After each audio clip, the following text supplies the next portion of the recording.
Buenas tardes con todos. Les habla la doctora Janet Villegas. Soy médico reumatóloga del Hospital Nacional 2 de Mayo. Me da un gusto el día de hoy. Muchas gracias. Gracias.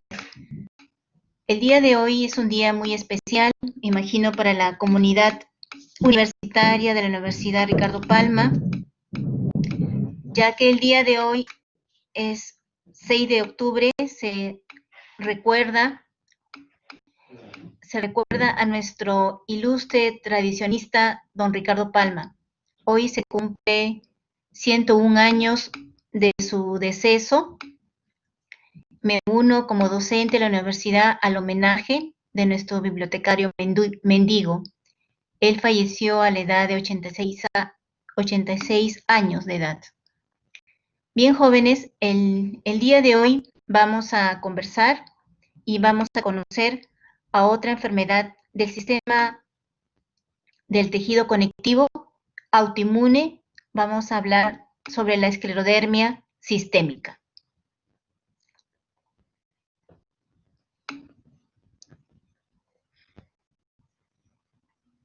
Muy bien. Los objetivos de esta tarde son los siguientes. Van a aprender en qué consiste la enfermedad, cuáles son los mecanismos de fisiopatología. Igualmente van a identificar los signos tempranos de esta enfermedad, sus principales manifestaciones clínicas, pronóstico y evolución, interpretar las principales pruebas inmunológicas, conocer el tratamiento para las diversas manifestaciones clínicas y los efectos colaterales y el monitoreo que se le debe hacer a estos pacientes. La esclerodermia sistémica es una enfermedad crónica, autoinmune, sistémica. Es una enfermedad, si bien es cierto, no es tan común como la artritis reumatoide o como el lupus eritematoso sistémico, dos enfermedades que ustedes ya conocen de causa autoinmune. Es una enfermedad que muchos de estos pacientes, cuando la enfermedad recién está empezando en sus etapas iniciales, estos pacientes van a estar por mucho tiempo visitando diversas especialidades, porque los síntomas iniciales son síntomas vagos.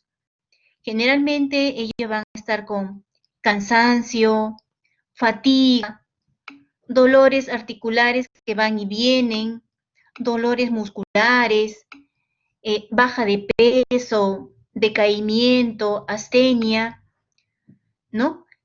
Pero no visitan al reumatólogo, visitan al cardiólogo, visitan al médico internista, van a terapia física y no se encuentra durante buen tiempo, no se llega al diagnóstico. Muchas veces se les da el nombre de que son pacientes psicosomáticos, pero no es así. Es que la esclerodermia es una enfermedad que al inicio es difícil el diagnóstico. Una persona con experiencia en el tratamiento de los pacientes con esclerodermia puede identificarla de una manera precoz, pero si no es así, son pacientes que van a estar buen tiempo visitando a los médicos de diversas especialidades con demora en el inicio del tratamiento. Esta enfermedad sistémica se caracteriza principalmente por tres mecanismos de daño. Hay una vasculopatía, un daño vascular, que es la manera inicial de la enfermedad. Hay proceso inflamatorio, sistémico y fibrosis. Este proceso ya de fibrosis de la piel y de diversos órganos viscerales es lo que ya orienta al clínico que está frente a esta edad. Pero cuando no existe la fibrosis, donde predominan los signos vasculares y los signos inflamatorios, la enfermedad es difícil el diagnóstico. Un signo clínico, que es lo que les he puesto acá como imagen, que nos debe hacer pensar en esclerodermia sistémica, es el fenómeno de Raynaud. Este fenómeno de Raynaud está presente prácticamente en el 100% de pacientes y está presente de etapas tempranas antes que se inicie la fibrosis, antes que la enfermedad se haga visible a los ojos del médico. Bien, este fenómeno de Raynaud entonces es un signo que ustedes tienen que conocerlo y tenerlo presente. Todo paciente, hombre o mujer, que manifieste este signo clínico de fenómeno de Raynaud debe inmediatamente sospechar que puede estar iniciando una esclerodermia sistémica. No esperar todavía ver los cambios visibles en la piel para decir sí, tiene la enfermedad. Como enfermedad sistémica, además del compromiso vascular y del compromiso dérmico cutáneo, también afecta a glándulas exocrinas. Estos pacientes van a tener también síntomas de xerostomía y síntomas de xeroftalmia. Van a tener diversas manifestaciones pulmonares, como vamos a conocer, compromiso cardíaco, manifestaciones gastrointestinales, manifestaciones renales y también manifestaciones musculoesqueléticas principalmente. ¿Qué se conoce sobre la epidemiología de la esclerodermia sistémica? Es una enfermedad que tiene un predominio mayor en el género femenino. De 5 personas con esclerodermia, 4 son mujeres y 1 es varón. Es una enfermedad entonces más frecuente en el género femenino. Afecta a todas las razas. Afecta a todas las razas. Muy bien. ¿Cuál es la incidencia y la prevalencia de esta enfermedad? Casuística propia nacional no tenemos, pero estos datos que estamos viendo en la diapositiva son datos de la población de esclerodermia de Estados Unidos. Una incidencia aproximada de 18.7 casos por 1 millón de habitantes al año. Es decir, hay 18 casos nuevos por 1 millón de habitantes. Y la prevalencia de la enfermedad es 150 casos totales por millón de habitantes. En cambio, lupus eritematoso sistémico tiene una incidencia mayor, 25 casos por 100.000 habitantes. Como pueden ver, esta enfermedad es de menor incidencia y también de menor prevalencia, pero no por ello deja de ser de importancia. ¿Qué tipo de razas, qué tipo de etnias son las que son donde la enfermedad es más frecuente? Pues en nuestra población mestiza, en nuestra población latina, predomina en todas las razas. Y se ha visto también una mayor severidad en la población de raza afroamericana. Bien, vamos a conocer cuáles son los mecanismos asociados a que una persona haga esta enfermedad. Como ustedes deben haber observado y analizado, la mayor parte de las enfermedades autoinmunes, como lupus eritematoso sistémico, síndrome de Sjögren, artritis reumatoidea, las miopatías y todas las demás que van a ir conociendo, estas enfermedades tienen siempre en su etiopatogenia una causa genética y una causa ambiental. Igual sucede en este caso. Se ha podido determinar que las personas que hacen la enfermedad de esclerodermia sistémica tienen asociado al desarrollo una relación con el complejo mayor de histocompatibilidad clase 2. Complejo mayor que se expresa formando las moléculas de membrana, el antígeno leucocitario humano clase 2. Genéticamente son estos dos los tipos de genes asociados al desarrollo de la enfermedad. Es el más prevalente en la población con esclerodermia sistémica. Se han encontrado aproximadamente 279.000 mutaciones genéticas en la población con esta enfermedad. Esto publicado en un estudio español en el año 2010. Y se ha determinado que este es el gen de mayor prevalencia. Pero no es la única causa.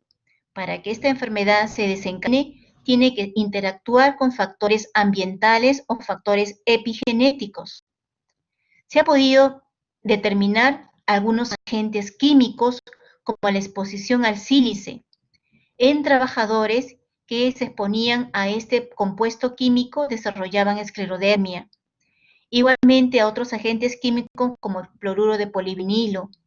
Mujeres que se ponían implantes de silicona desarrollaban posteriormente esclerodermia sistémica.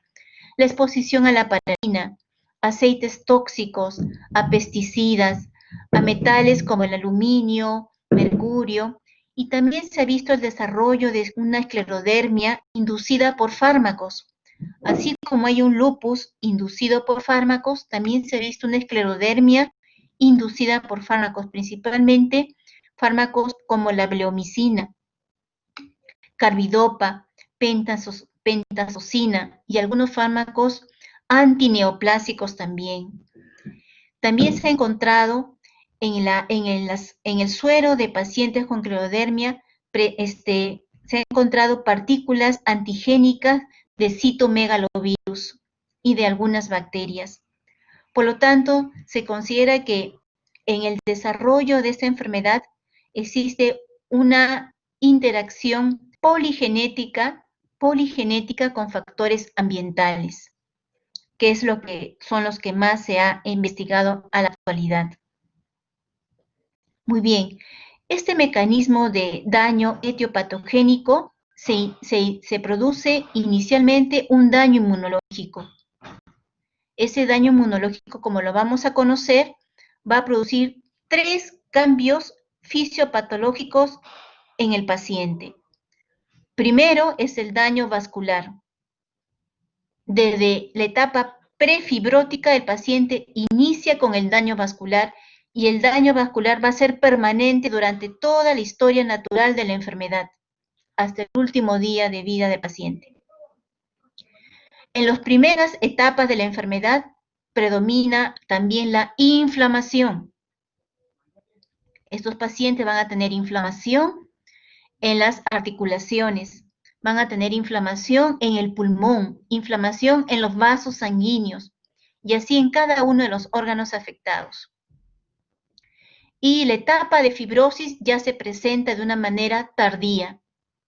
Por lo tanto, estos 3 mecanismos de daño van a darse en este orden. El daño vascular es permanente, la fase inflamatoria es al inicio de la enfermedad y conforme pasa el tiempo ya la fase inflamatoria ya desaparece y se va dando paso a la fibrosis.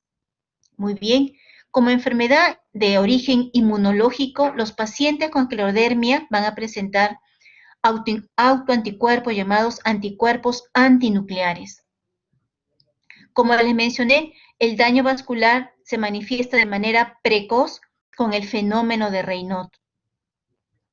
Va a haber, la inflamación se expresa, los pacientes van a tener artritis, artralgias, miositis. Vamos a ver cambios estructurales en los vasos sanguíneos. El daño vascular va a provocar un proceso inflamatorio y luego una fibrosis de las capas vasculares, estrechando la luz de los vasos. El proceso inflamatorio va a afectar el parénquima pulmonar o va a afectar a las arterias pulmonares. Igualmente va a producirse a nivel renal y en el aparato digestivo. No olviden esta triada de daño que se produce en el paciente con esclerodermia. ¿Qué es lo que sucede? ¿Cuáles son los mecanismos de autoinmunidad? Bien, se ha podido determinar que el primer órgano blanco afectado es el endotelio vascular. Este endotelio vascular, ya sea por estímulos ambientales, más la predisposición genética, va a hacer que este endotelio se vuelva un endotelio proactivo y comience a producir una serie de sustancias llamadas citoquinas y también sustancias vasoactivas como la endotelina 1, que va a producir el daño vascular y se va a manifestar en un estrechamiento de la luz de los vasos sanguíneos. Va a haber formación defectuosa de nuevos vasos sanguíneos y por lo consiguiente va a haber una hipoxia en todos los tejidos irrigados. Estas citoquinas que produce el endotelio vascular va a estimular a las células presentadoras de antígenos, las cuales van a interactuar a nivel de, con sus citoquinas, van a interactuar con los linfocitos T, principalmente los linfocitos T reguladores, los linfocitos T cooperadores, los T helper 17, los T helper 2, que producen sus respectivas citoquinas como la interleuquina 17, la interleuquina 8, la interleuquina 4, las cuales van a activar a los macrófagos, y estos macrófagos, como células de la inmunidad adaptativa, van a producir citoquinas de relevante importancia en la esclerodermia, como es el factor de crecimiento transformante beta, que está implicado en la fibrosis, el interferón alfa, el factor de crecimiento derivado de plaquetas, es decir, las plaquetas también están involucradas en la fisiopatología de la enfermedad. Muy bien.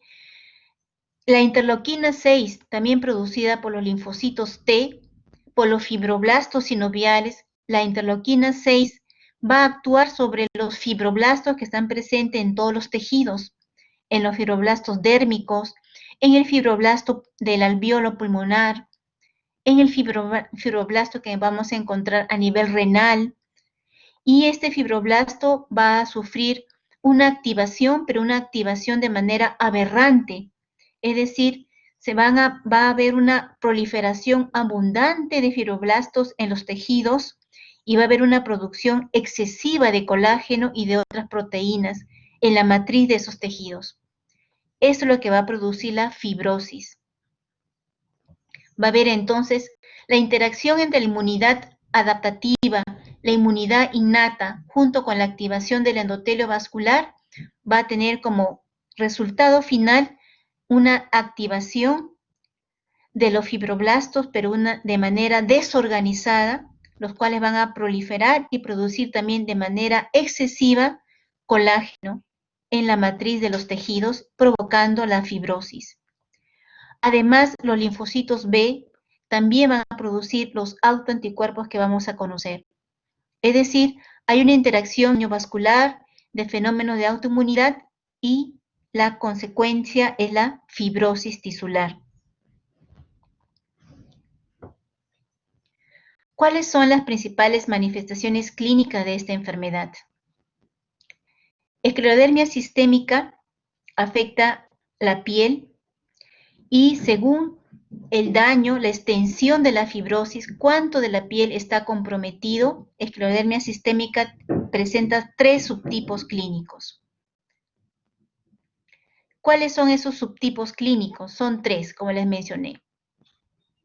Los 2 más importantes y los 2 más frecuentes es la esclerodermia sistémica cutáneo limitada, que representa el 60% de los casos, y la esclerodermia sistémica cutáneo difusa, que representa el 40% de los casos. ¿Por qué se le llama cutáneo limitada y por qué cutáneo difusa? Vamos a los dibujos. Lo que está en morado representa la fibrosis. En la esclerodermia sistémica cutáneo limitada, la fibrosis es a predominio de la parte distal, en las extremidades, de los codos hacia las manos, se endurece la piel, se produce la fibrosis dérmica. En el rostro, de las rodillas hacia los pies, se localiza la induración dérmica. Por eso hablamos de cutáneo limitada, limitada a las zonas distales del cuerpo. Respeta la parte proximal, respeta el tórax, respeta el abdomen. Muy bien.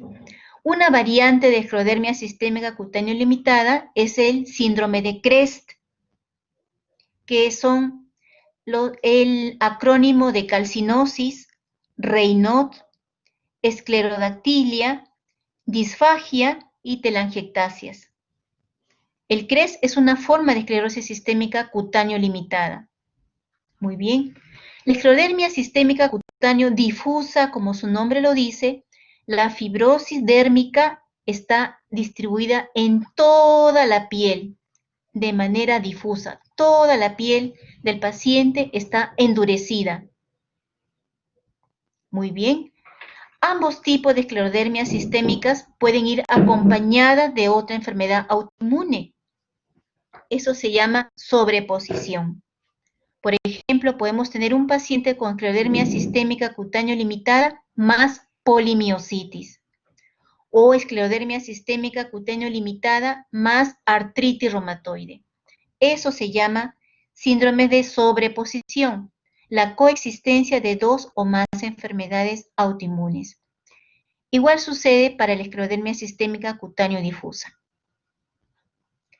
Una tercera forma clínica de menor prevalencia que se presenta aproximadamente en un 3% de las personas con esclerodermia es la esclerodermia sin compromiso dérmico. Se le llama cineesclerodermia. Es decir, la fibrosis se va a dar en los órganos internos, mas no en la piel. Bien. Esta variante clínica de esclerodermia sistémica es la menos prevalente, pero no deja de ser de importancia, porque quizás en esta forma clínica nos demoramos más en llegar al diagnóstico, porque no vemos que la piel esté comprometida, pero sí el paciente ya puede tener, por decir, una fibrosis pulmonar, puede tener una fibrosis a nivel del tracto digestivo, presentando disfagia, reflujo, y no sospechamos que tenga la esclerodermia porque no vemos cambios en la piel, a diferencia de los dos subtipos clínicos que son los más frecuentes. Entonces, esta clasificación clínica según el compromiso dérmico es lo que nos orienta al diagnosticar qué tipo de esclerodermia tiene mi paciente. Ese es el primer paso. ¿Es cutáneo limitada? ¿Es cutáneo difusa? ¿O es la forma sin fibrosis de piel? Muy bien. ¿Qué diferencias clínicas hay entre las dos principales formas de esclerodermia sistémica? Ya hemos hablado con respecto a la extensión de la fibrosis. Ahora vamos a hablar con respecto a la presencia de los anticuerpos antinucleares. Los pacientes con esclerodermia sistémica cutáneo limitada tienen el anticuerpo más frecuente es el anticuerpo dirigido contra el centrómero, anticentrómero.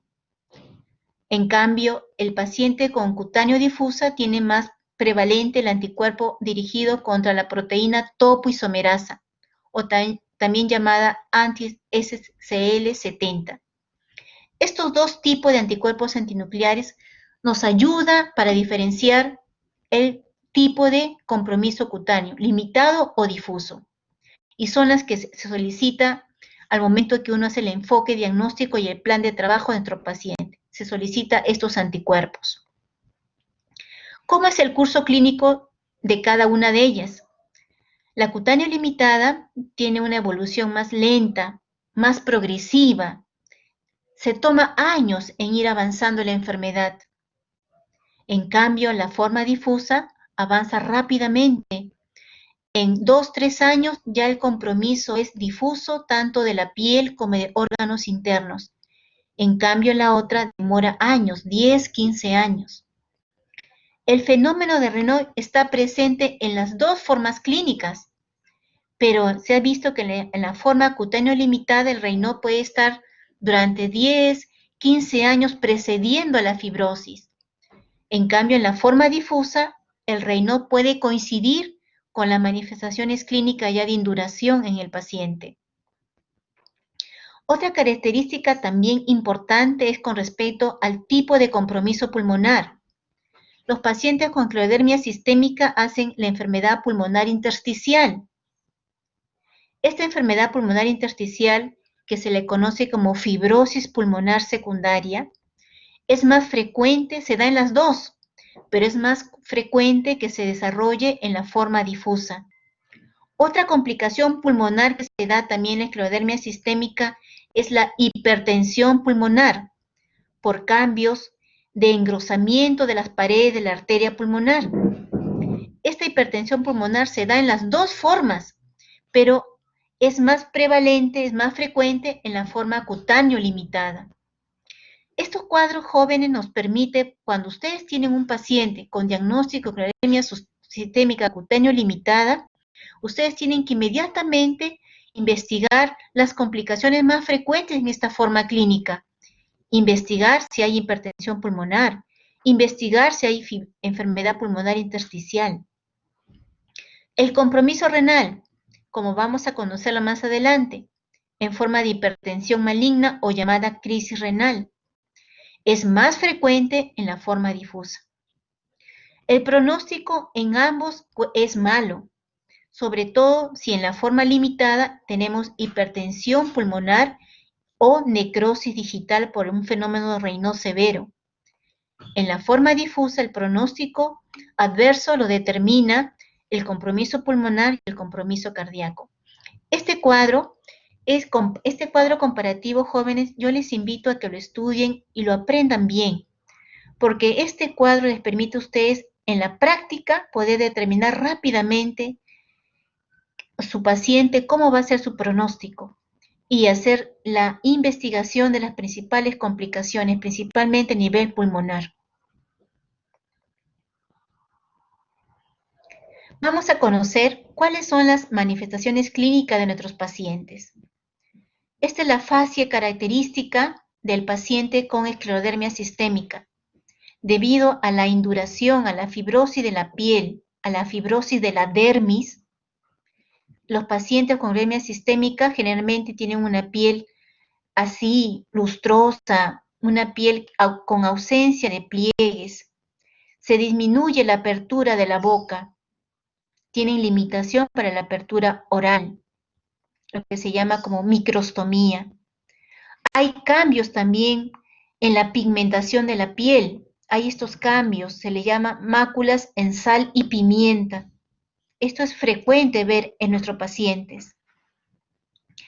Es frecuente también en la consulta médica ver el fenómeno de Raynaud. El paciente les enseña sus manos o ustedes le pueden decir al paciente coloque las manos debajo del agua, lo llevan al lavatorio, le abren la llave, le hacen caer el agua fría y ahí se va a desencadenar este fenómeno Raynaud, que lo vamos a conocer un poquito más.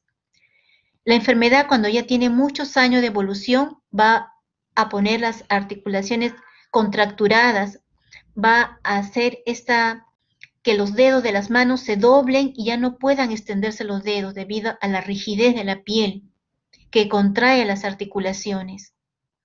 Los cambios se notan a nivel del pulmón en los estudios de imágenes y en la biopsia vamos a encontrar principalmente estrechamiento de la luz de los vasos sanguíneos y un engrosamiento de las paredes de los vasos sanguíneos.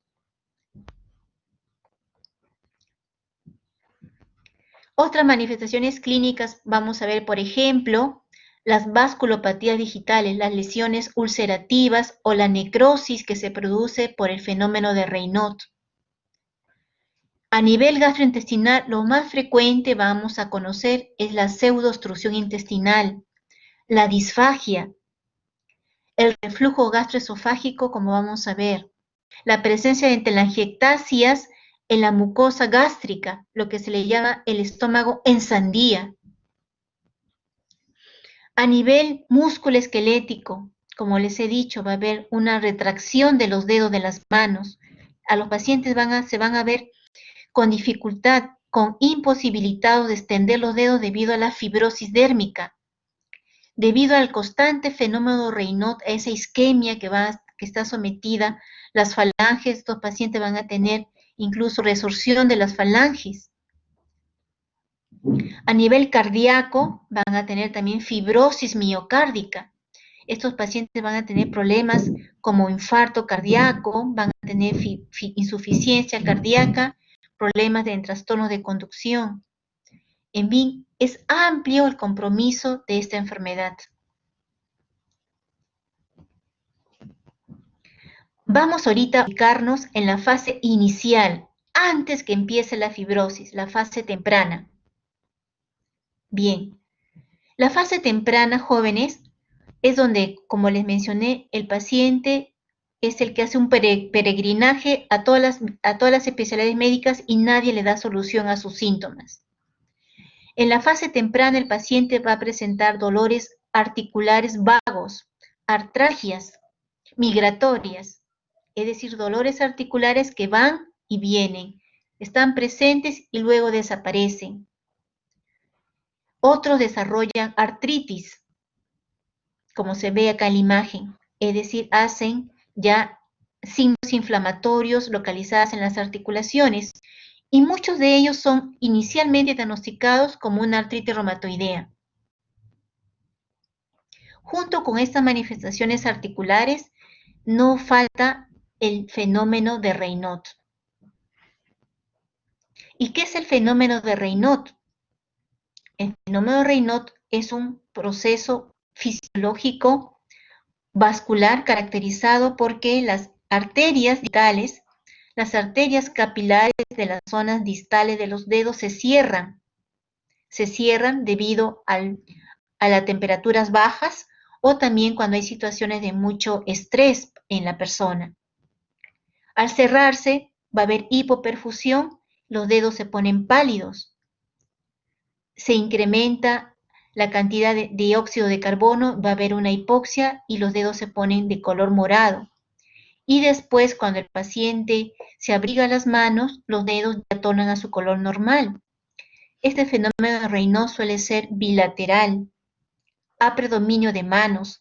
También se visualiza en los pies del paciente, en la nariz, en los labios, en las orejas. Muy bien. Y el tercer signo temprano es la hinchazón. Es el edema que presenta el paciente en sus manos principalmente.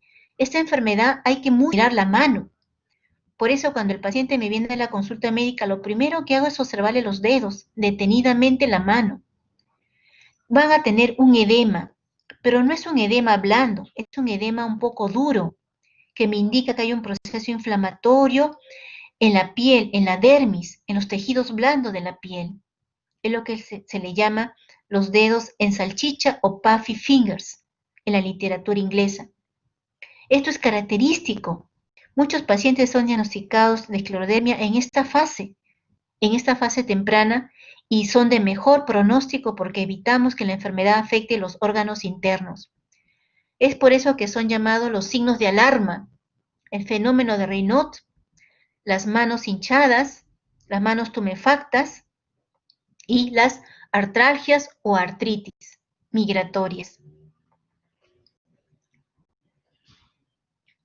Y ya les conversé sobre las tres fases del fenómeno de Raynaud. La fase isquémica, debido a que se cierran los capilares. Luego viene la fase donde los dedos se ponen morados por la hipoxia tisular. Y luego los dedos tornan su color normal cuando hay una nueva reperfusión. Este fenómeno de Raynaud también se manifiesta en los pies, como ven en esta imagen inferior. Y la consecuencia de este problema vascular va a ser la formación de úlceras o necrosis en las partes distales de la yema de los dedos, generalmente. Bien, el fenómeno de Raynaud también, si es muy severo, puede ser causa de gangrena, como estamos viendo en la foto del pie de una paciente. Gangrena que le afectó a nuestra paciente en prácticamente los 3 primeros dedos de su pie, ¿no? Se provocó ahí una necrosis y se infectaron esos tejidos blandos, cuando el fenómeno es severo y sostenido en el tiempo. Muy bien. Hay un procedimiento que empleamos en reumatología que se llama capilaroscopía. Como su nombre lo dice, estudio de los capilares. Es un procedimiento sencillo, no invasivo, no duele tampoco, donde haciendo uso de un video capilaroscopio podemos evaluar los capilares que tenemos en el lecho unguial. En nuestro lecho unguial podemos visualizar cómo están los capilares de nuestro paciente, si tiene un adecuado número de capilares y la calidad de capilares. Eso consiste en la capilaroscopía. Y esto se aplica en todo paciente que tiene el fenómeno de Raynaud, porque el fenómeno de Raynaud puede tener dos orígenes. Ser primario, es decir, la persona tiene ese fenómeno, pero no existe una enfermedad de fondo que lo provoque, o un fenómeno de Raynaud secundario, es decir, si existe una enfermedad autoinmune que lo está desencadenando. Cuando el fenómeno de Raynaud es primario, el estudio de los capilares de mi paciente va a demostrar que sus capilares son normales, no están alterados en su forma ni en la cantidad de capilares que se pueden visualizar en el lecho unguial. Pero si el fenómeno de Raynaud es de origen secundario, por una esclerodermia sistémica, por un lupus, por una dermatomiositis, si el fenómeno de Raynaud es secundario, vamos a encontrar cambios en la morfología de los capilares, lo cual me puede hacer sospechar que mi paciente está desarrollando este tipo de enfermedad autoinmune. Esa es la utilidad de este procedimiento diagnóstico, la capilaroscopía. Así, a través de capilaroscopía, en esclerodermia sistémica, jóvenes, se ha detectado 3 tipos de patrones capilaroscópicos. Un patrón temprano, donde la alteración vascular más precoz es encontrar capilares gigantes, como ven el puntero. Ahí donde estoy señalando con el puntero, se le llama megacapilar, a comparación de los otros capilares que están vecinos. Megacapilar es un capilar dilatado, más grande en tamaño. Este megacapilar se considera el signo más precoz de esclerodermia sistémica. Por eso se le llama patrón temprano de la esclerodermia, patrón capilaroscópico. Cuando la enfermedad va avanzando en el tiempo, ya pasó 1 año, 2 años de enfermedad, ya encontramos no solamente pérdida del número de capilares, sino también cambios, además en la morfología. Miren, si comparan en la fase temprana y en la fase activa, aquí ya vemos mucho menos capilares, hay menos densidad de capilares. Hay también megacapilares y encontramos hemorragias, microhemorragias. Este es un patrón cuando la enfermedad está activa en la fase inflamatoria. Cuando ya han pasado más de 10, 15 años de enfermedad, persisten los cambios estructurales, las áreas que están ausentes los vasos sanguíneos, áreas avasculares. Los capilares toman diferentes formas todas abigarradas, eso se llama fase tardía, predomina principalmente las áreas avasculares. Esta es una manera como se evalúa a nuestro paciente con esclerodermia sistémica. Muy bien, jóvenes. Luego de haber hablado sobre esta fase temprana de la enfermedad y de la utilidad de la capilaroscopía como procedimiento diagnóstico para determinar los patrones capilaroscópicos en esta enfermedad, vamos a conocer un poco más sobre las manifestaciones cutáneas. Esta foto es de una paciente reciente, es una paciente que le he visto hace 15 días.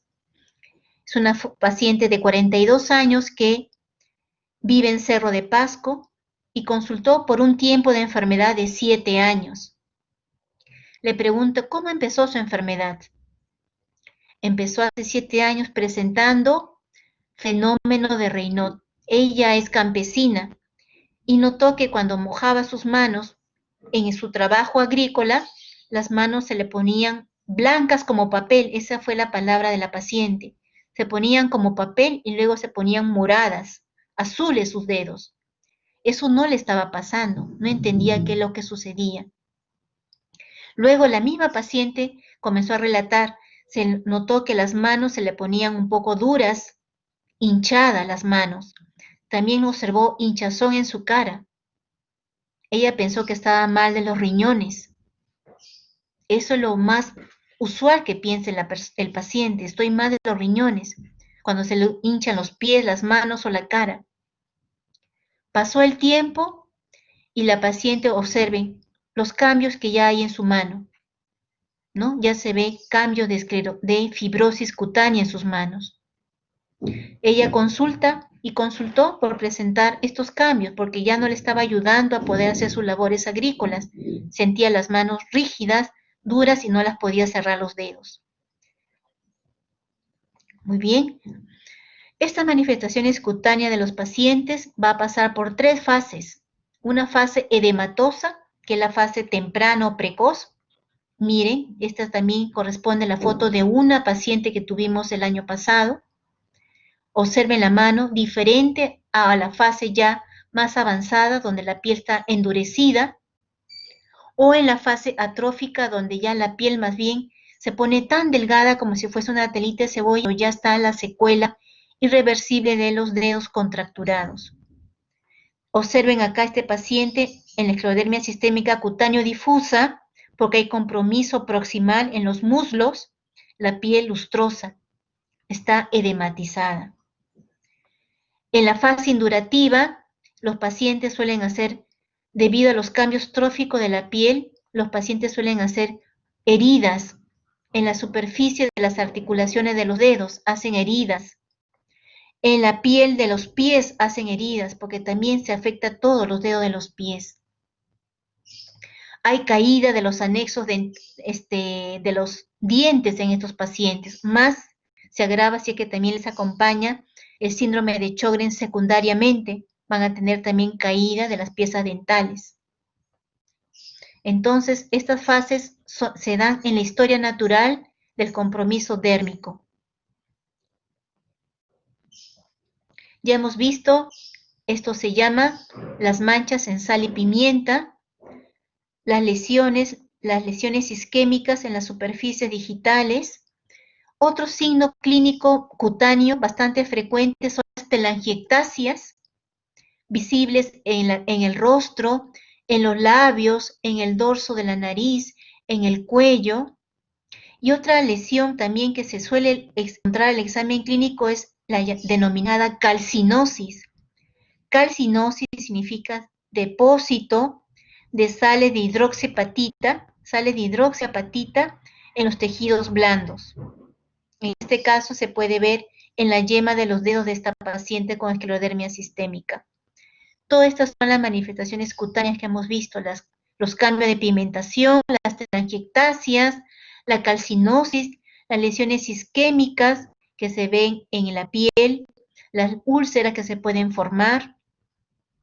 Y el compromiso dérmico puede ser medido.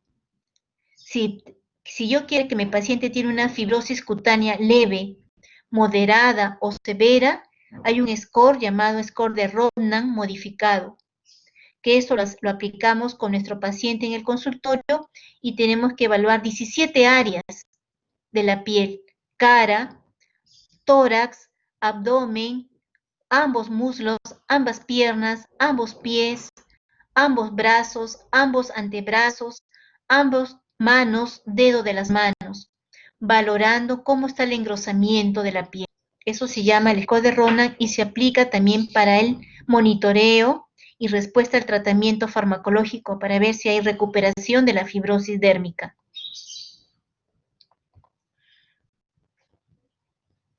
Muy bien, jóvenes. ¿Alguna pregunta en cuanto al compromiso cutáneo antes de pasar a las manifestaciones gastrointestinales? ¿Alguna consulta?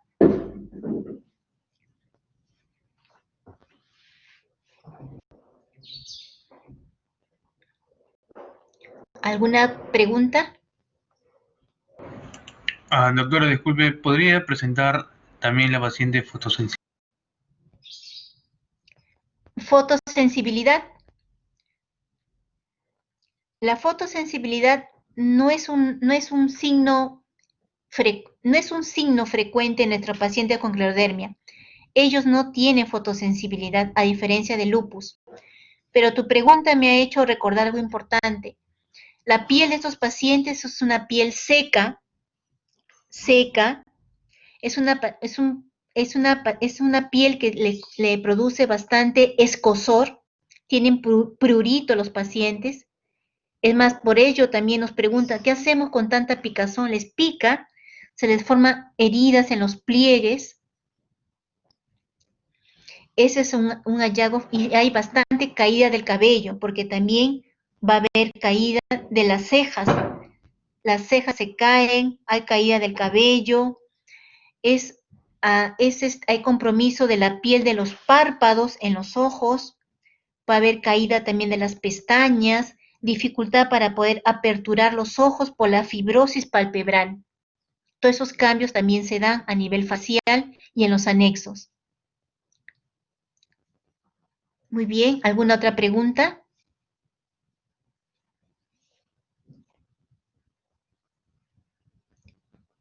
Continuamos entonces. Ahora vamos a conocer las manifestaciones gastrointestinales. Ah, Lisette, sí. Hola, Lisette. Sí, disculpe. Bueno, yo tenía una pregunta, si es que hay alguna relación entre el fenómeno de Raynaud con el lugar de procedencia, por ejemplo, que provenga de la sierra o de las alturas, el paciente. Muy buena pregunta. El fenómeno de Raynaud está presente en los pacientes tanto en la costa, en la sierra como en la selva. Nosotros vemos pacientes que vienen, por ejemplo, de Huánuco, vienen de Cerro de Pasco, la mayoría de nuestros pacientes son de acá procedentes de Lima, son la gran mayoría de nuestros pacientes, pero vienen pacientes también de mayores altitudes y sí presentan el fenómeno de Raynaud con las mismas características. Lo que influye principalmente la altura es en cuanto al compromiso pulmonar. Ahí sí hemos visto que los pacientes que viven en la altura tienen menor tolerancia y tienen mayor deterioro del compromiso pulmonar, los que viven en la altura, a diferencia de los pacientes de la costa.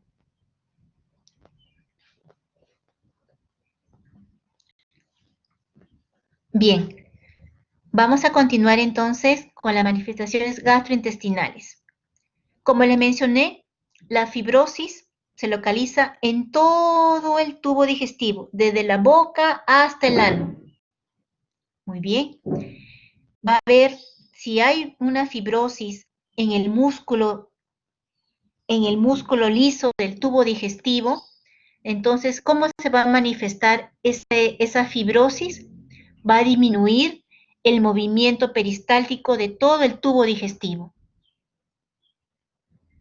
Esa es la causa por la cual el paciente tiene disfagia, dificultad para que sus alimentos avancen en el esófago.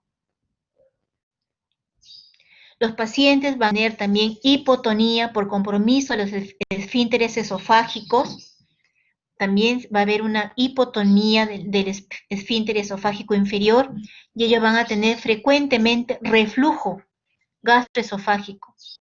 El paciente termina de sus alimentos y al rato están sintiendo una acidez que sube del estómago a la boca. Y eso se hace más evidente en la noche cuando van a descansar. La consecuencia del reflujo va a producir cambios inflamatorios en el esófago hasta poder incluso producir una lesión precancerosa que es el esófago de Barrett. Pero las dos primeras manifestaciones suelen estar presentes en la mayoría de nuestros pacientes. Esa disfagia puede ser de inicio a los sólidos. Conforme la enfermedad progresa, la disfagia se acentúa a líquidos y ya pueden, en algunos casos, el paciente ya no poder recibir alimentos vía oral, ya tienen que recibir alimentación de tipo enteral, ya son casos bastante avanzados. A nivel del estómago, si hay una rigidez, si el tubo digestivo está rígido, va a haber demora en que los alimentos avancen, eso se llama gastroparesia, y eso se traduce en todo el tubo digestivo. Por eso estos pacientes sienten una rápida llenura, una sensación de llenura precoz con poca cantidad de alimentos, porque su estómago se contrae lentamente, porque está fibrosado. También vamos a encontrar telangiectasias en la mucosa del estómago, lo que les dije, el estómago en sandía. Como toman medicamentos por los diversos dolores que les aqueja, pueden tener una gastritis medicamentosa. A nivel del intestino delgado, principalmente se va a manifestar produciendo una pseudo-obstrucción intestinal. Es decir, no es porque haya una obstrucción real, mecánica, sino que el movimiento tan lento al intestino delgado hace que las asas intestinales se dilaten y se demore el pasaje del bolo alimenticio.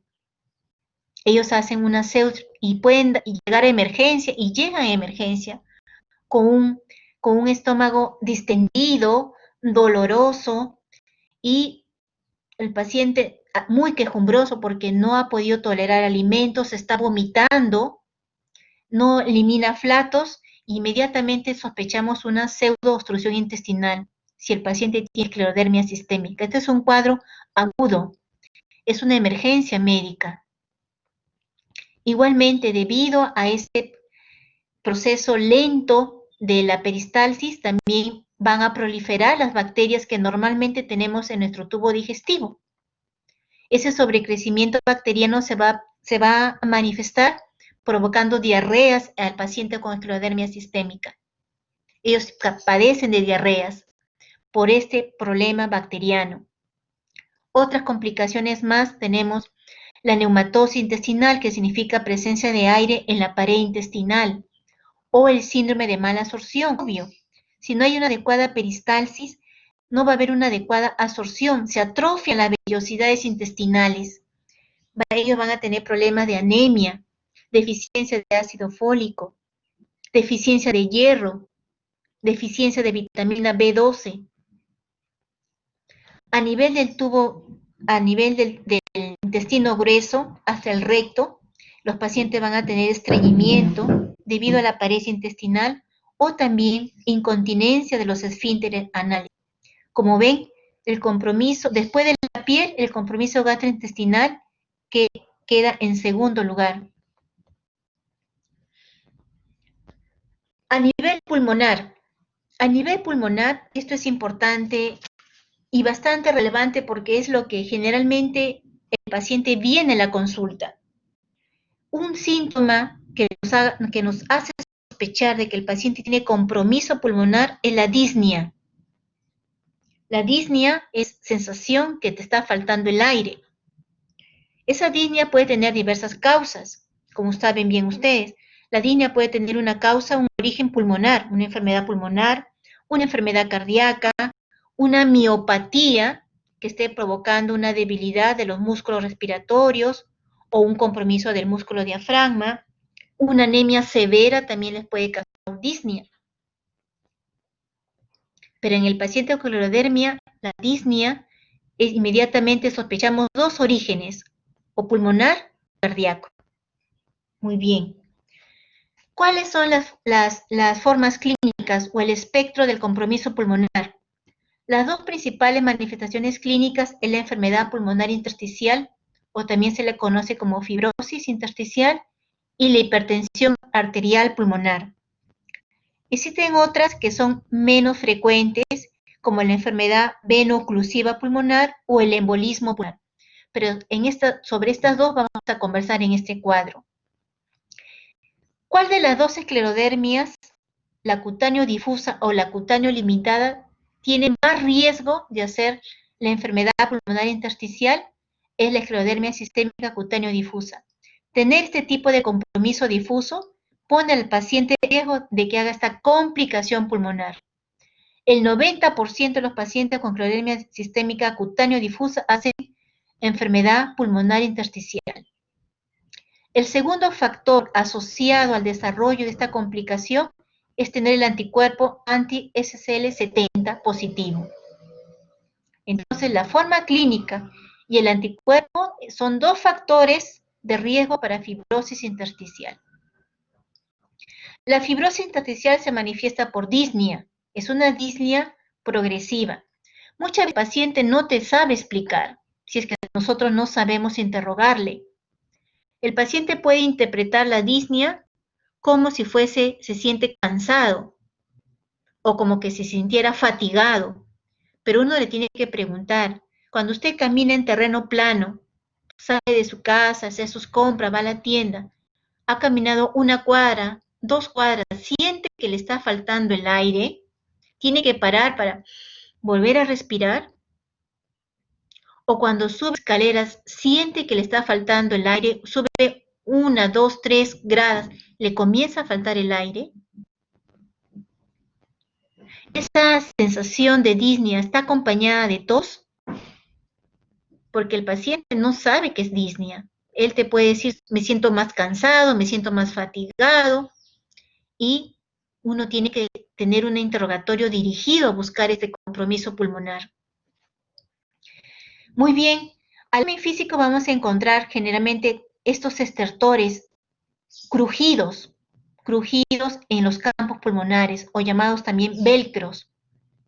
Desde la base de los campos pulmonares comienzan a extender hasta llegar al ápice, cuando la enfermedad está extensa.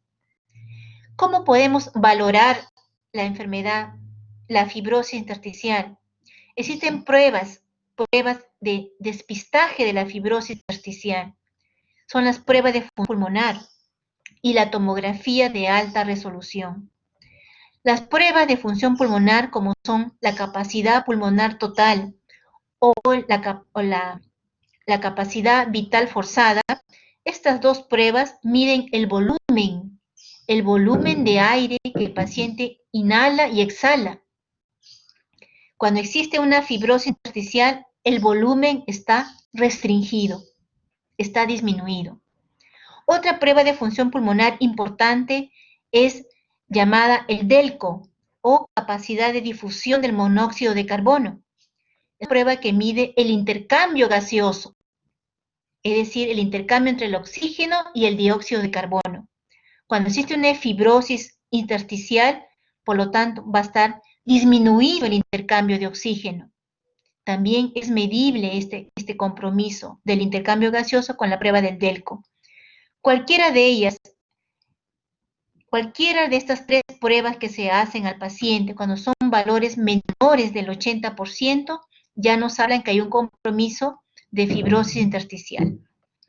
La tomografía no puede ser cualquier tipo de tomografía, tiene que ser una tomografía pulmonar de alta resolución, es decir, de cortes muy finos, para poder detectar el daño alveolar o el daño intersticial. Generalmente vamos a tener dos tipos de patrones tomográficos con respecto al compromiso de la fibrosis intersticial. Un patrón llamado en vidrio esmerilado o vidrio parado o vidrio opaco, cuando existe una fase de alveolitis. Vamos a encontrar un patrón en panal de abeja. Si hacemos la biopsia de ese pulmón, vamos a encontrar una neumonía intersticial inespecífica si estamos frente a un proceso de alveolitis. Pero vamos a encontrar una neumonía intersticial usual a la biopsia pulmonar si estamos frente a un patrón en panal de abeja, como vamos a ver en la imagen siguiente. Muy bien. La placa de tórax ayuda, pero no es el gol estándar. El gol estándar para detectar la enfermedad pulmonar intersticial es la tomografía de alta resolución junto con las pruebas de función pulmonar, porque la placa de tórax en las etapas tempranas puede aparecer normal. En las etapas tardías ya no me sirve porque ya la enfermedad avanzó. Ahí me sirve la tomografía para valorar la extensión de la fibrosis intersticial. En cuanto al compromiso de la hipertensión arterial pulmonar, en la hipertensión arterial pulmonar es un compromiso que está más frecuente en la esclerodermia sistémica cutáneo limitada. Hasta 40% de los pacientes hacen esta manifestación pulmonar. Este es el factor de riesgo, tener esta forma de esclerodermia sistémica. Y también el segundo factor de riesgo es tener anticuerpos contra el centrómero, anticuerpos anticentrómero. Bien, ya están identificando ustedes para cada tipo de compromiso pulmonar cuáles son los factores de riesgo, la forma de esclerodermia y el anticuerpo asociado. ¿Qué síntomas tiene el paciente con hipertensión? Como su nombre lo dice, la hipertensión arterial quiere decir que hay un incremento de la resistencia para el flujo de la sangre en la arteria pulmonar. Eso es causado por un daño, un engrosamiento de las paredes de la arteria pulmonar. Muy bien, el paciente también va a tener disnea, dolor torácico, a diferencia de la fibrosis intersticial. Aquí hay dolor torácico. Y el paciente puede tener episodios de síncope. Al examen físico vamos a encontrar el segundo ruido pulmonar intenso. Cuando se ausculta el corazón vamos a encontrar R2 con mayor acentuación, que es el foco de la arteria pulmonar. En las pruebas de función pulmonar, la principal prueba que está afectada es la capacidad de difusión de monóxido de carbono. Está afectada el intercambio oxígeno-dióxido de carbono. Muy bien. Esta hipertensión arterial pulmonar, jóvenes, puede tener un origen per se primario en la esclerodermia sistémica, o la hipertensión arterial pulmonar también se puede dar como una consecuencia de la fibrosis intersticial. Bien, ¿qué vamos a observar en la tomografía de alta resolución? Vamos a encontrar una arteria pulmonar dilatada con un parénquima pulmonar normal. Entonces, encontrar un parénquima pulmonar normal con una arteria pulmonar dilatada me permite hacer el diagnóstico de una hipertensión arterial pulmonar primaria en mi paciente con esclerodermia sistémica. Pero si mi paciente tiene hipertensión arterial pulmonar y ya tiene fibrosis pulmonar, esa hipertensión es secundaria a su fibrosis.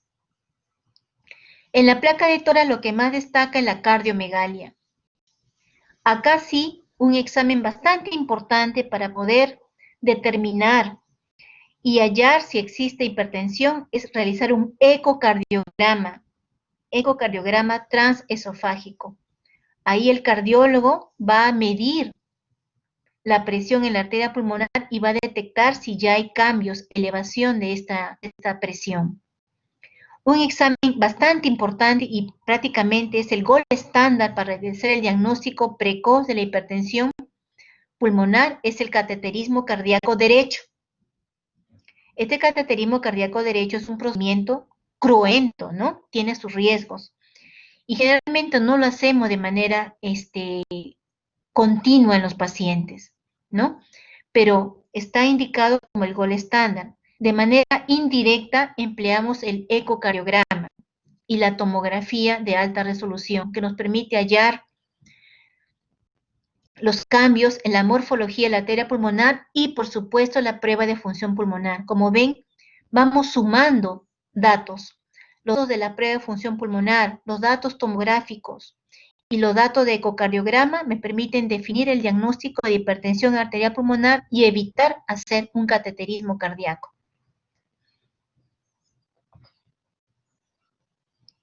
Acá tenemos dos imágenes tomográficas con respecto a la enfermedad pulmonar intersticial.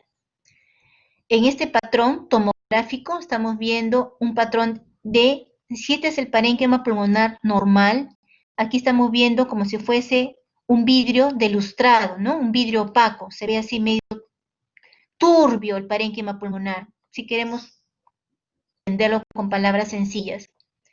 Este es un patrón de una neumonía intersticial no específica. Acá tenemos otro patrón. En la tomografía se ven como cavidades. Estas cavidades que se ven se llaman panal de abeja. Y este es un patrón tomográfico cuando hay una neumonía intersticial usual. Los pacientes con esclerodermia pueden tener cualquiera de las dos patrones tomográficos de compromiso intersticial.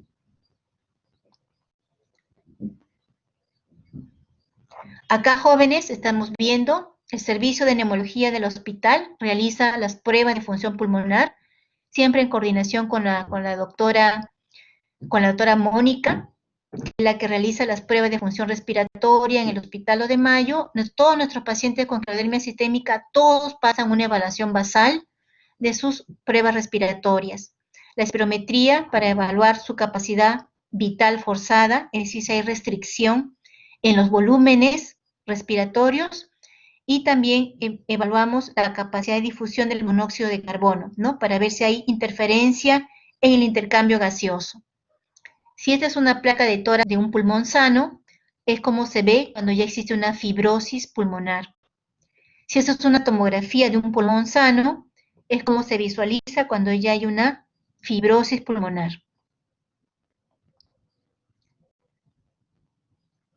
Bien, jóvenes, ¿alguna pregunta de lo que hemos hablado antes de continuar con respecto a manifestaciones digestivas o pulmonares?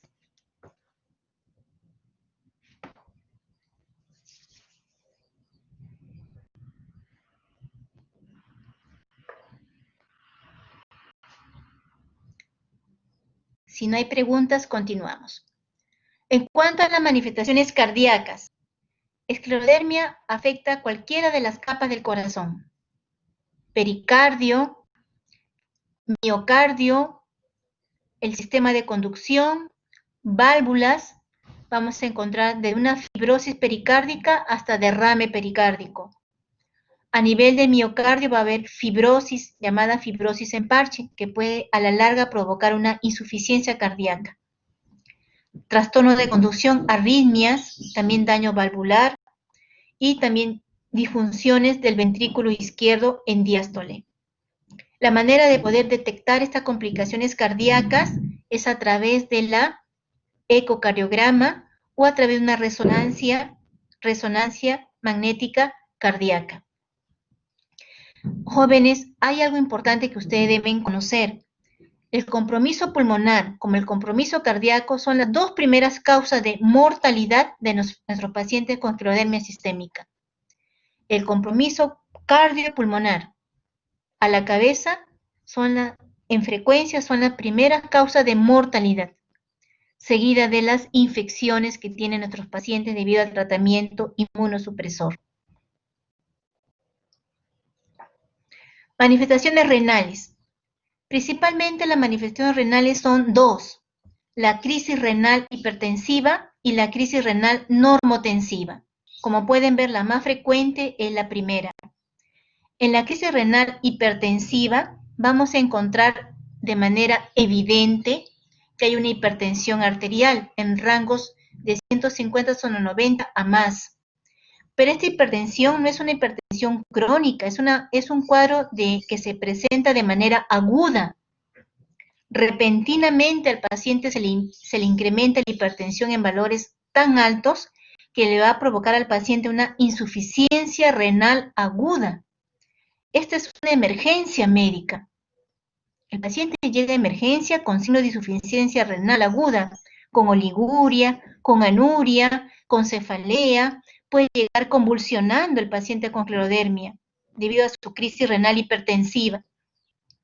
Si hacemos una evaluación del fondo de ojo, vamos a encontrar hemorragias en los vasos de la retina debido a la crisis hipertensiva, una anemia de tipo hemolítica y más del 50% de los pacientes, debido a la insuficiencia renal aguda, hacen un edema pulmonar no cardiogénico. Tienen que pasar a cuidado intensivo para poder manejar el edema pulmonar. El 10% hace una crisis renal, pero con valores normales de hipertensión, de presión arterial, por eso se le llama normotensiva. Pero cuidado, el resto sí lo hace. Ese paciente de manera aguda hace un cuadro de insuficiencia renal aguda y el resto de manifestaciones. Esta es una emergencia médica que tiene que ser rápidamente tratada, porque el paciente puede quedar de manera permanente con una falla renal, ya irreversible, o puede morir debido al edema pulmonar.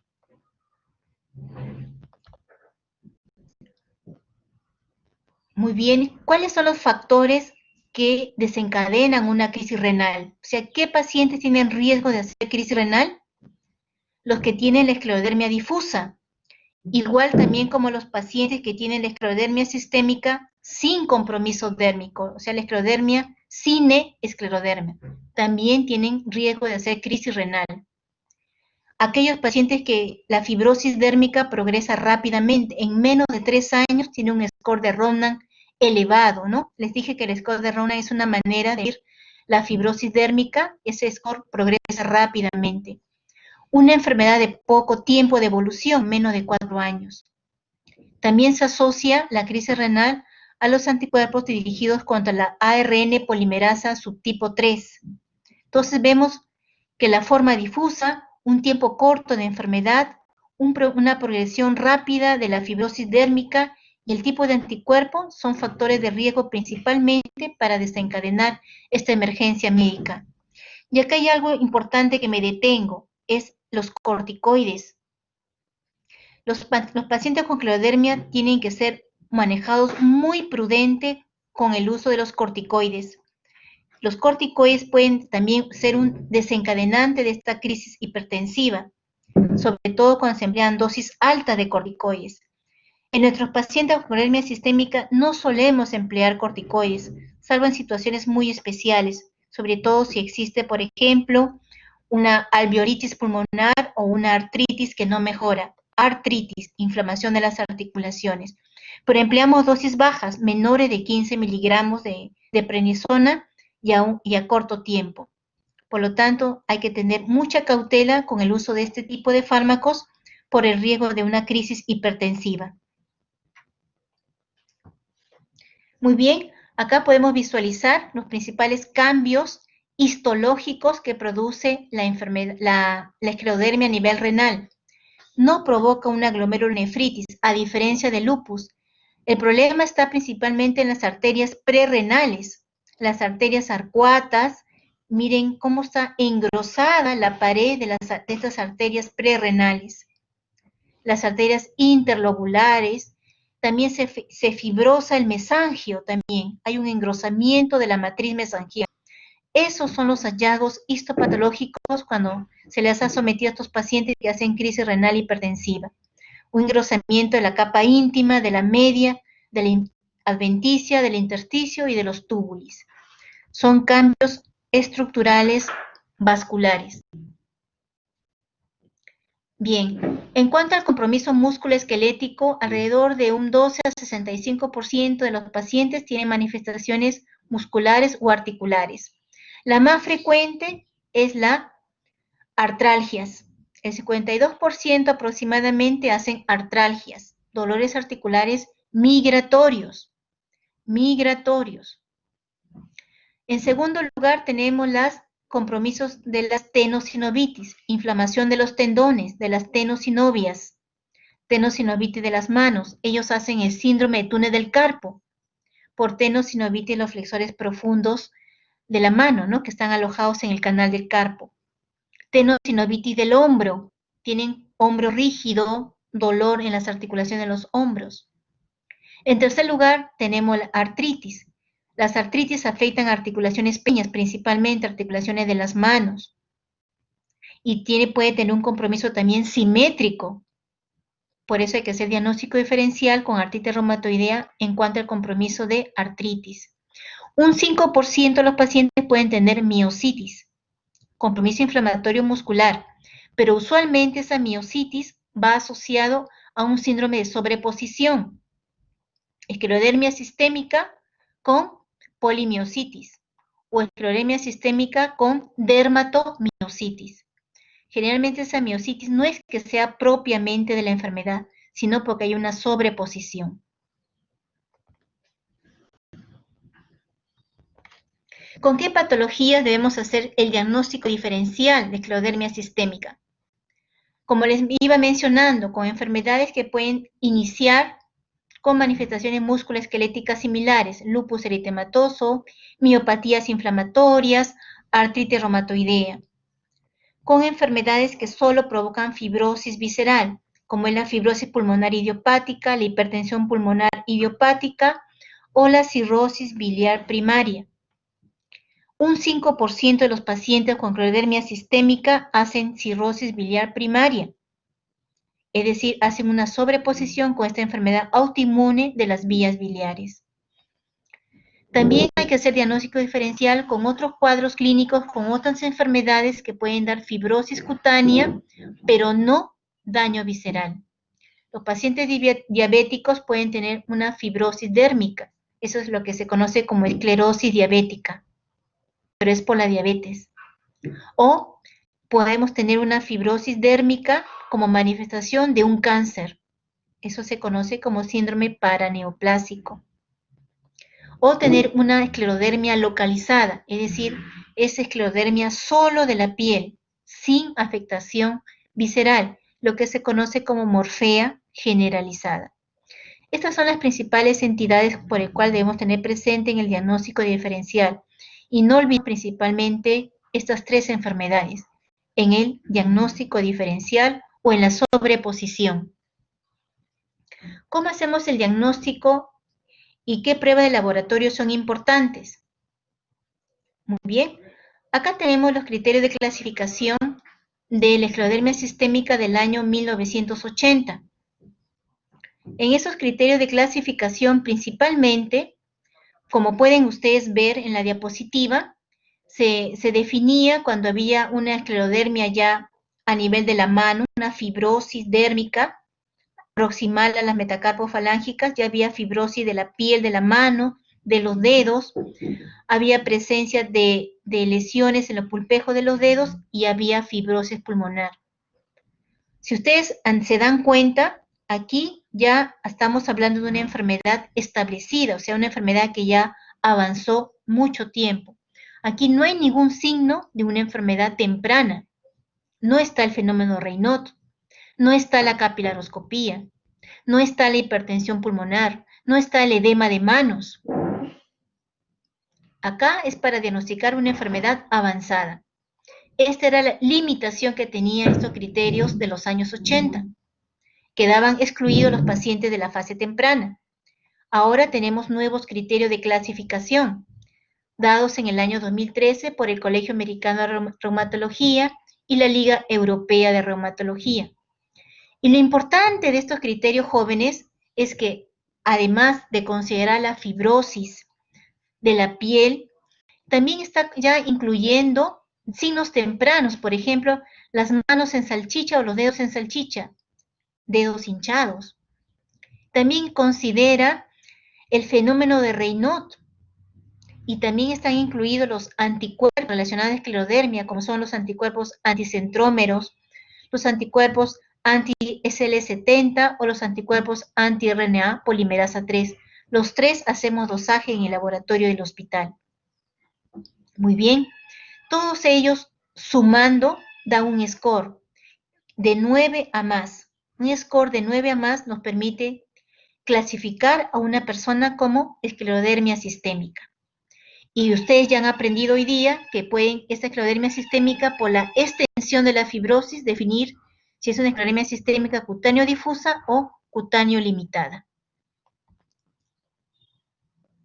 Muy bien, en cuanto a las pruebas de laboratorio, ya les he mencionado cuáles son los tres principales anticuerpos que están dentro de los criterios de clasificación.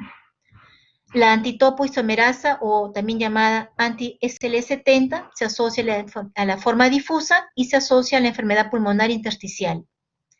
También el anti-RNA polimerasa se asocia a la forma difusa y se asocia, como hemos visto, como un factor de riesgo a crisis renal.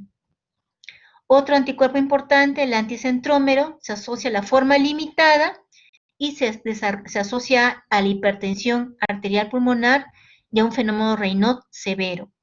Los otros anticuerpos también se hacen dosaje, pero en nuestro medio hacemos dosaje de las tres que están señalados con la flechita roja. Son los principales anticuerpos dosables en los laboratorios. Bien, ¿alguna pregunta antes de pasar a lo que es evolución y pronóstico y tratamiento, jóvenes? ¿Alguna consulta en cuanto a la clínica, en cuanto a las pruebas de laboratorio?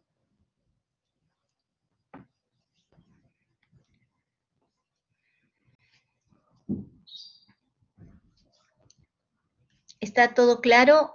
¿Se han dormido?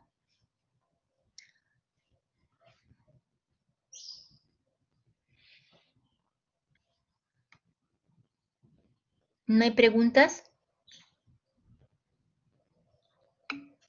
¿Sí, Vivian? No hay preguntas. Bueno, continuamos. Correcto, gracias.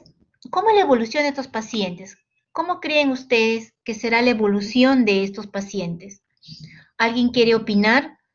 ¿Cómo será la evolución de un paciente que tenga la forma difusa, que tenga anti-SL70?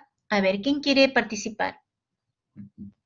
¿Cómo será la evolución y el pronóstico de esos pacientes? A ver. El caso de la paciente que les conté, de Cerro de Pasco, de 41 años de edad, que presenta la esclerodermia, esa paciente, luego de conversar con la paciente y me enseñó fotos de sus brazos, de sus muslos, de su abdomen, tiene la forma difusa, tiene la esclerodermia sistémica cutáneo difusa. Dentro del plan de trabajo de ese caso clínico, se le ha solicitado a nuestra paciente anticuerpos antinucleares, el anticuerpo anti-CL70, le he solicitado una placa de tórax, porque ahorita lamentablemente Estamos limitados en hacer una tomografía, no se está haciendo tomografía salvo a los pacientes de emergencia. Y las pruebas de función respiratoria, debido a la pandemia, también están por el momento suspendidas. Pero le he preguntado si hay síntomas de disnea y la paciente refiere que sí, tiene disnea. Al menos espero que la placa de tórax en estos 7 años de evolución, de repente ya me pueda ya mostrar algún cambio radiológico sospechoso que esté haciendo una enfermedad pulmonar intersticial. La paciente que les he mencionado, por la forma difusa, yo sospecho que su pronóstico no va a ser bueno, pero vamos a ver cuánto ya hay de extensión en el estudio de imágenes. También está presentando una disfagia a sólidos, es decir, hay compromiso del tracto digestivo. Y vemos que y también me enseñó sus manos y ya entró lesiones en la yema de los dedos, lesiones isquémicas. Su tratamiento de la paciente vamos a conversar más adelante. ¿Cómo es el pronóstico de nuestros pacientes con clostridermia sistémica? Ya les había adelantado que los pacientes que tienen compromiso pulmonar, compromiso cardiovascular, tienen mayor mortalidad. Y eso está demostrado en diversos estudios, como este trabajo publicado en la revista Rheumatology hace un par de años. Mortalidad en pacientes con clostridermia sistémica. Y se pudo observar que las 3 principales causas de mortalidad en una población de pacientes con esclerodermia, donde habían fallecido 485 pacientes, es decir, el 5% de estos pacientes hospitalizados con esclerodermia sistémica, está la cabeza, está las infecciones. En segundo lugar están las complicaciones pulmonares, me imagino hipertensión arterial pulmonar, enfermedad pulmonar intersticial, y en tercer lugar están las complicaciones cardíacas, arritmias, insuficiencia cardíaca, miocarditis.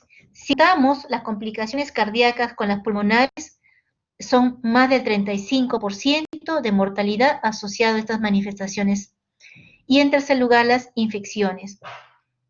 Por ejemplo, con respecto a las manifestaciones gastrointestinales, solamente el 4.8% falleció por complicaciones gastrointestinales en este estudio, ¿no?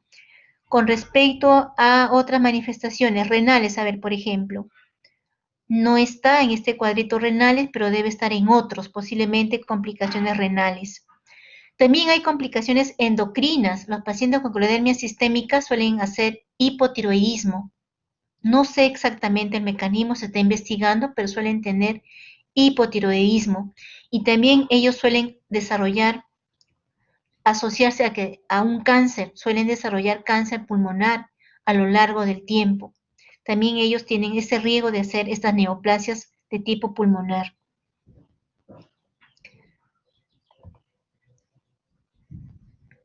Bien, el tratamiento es un tratamiento en equipo.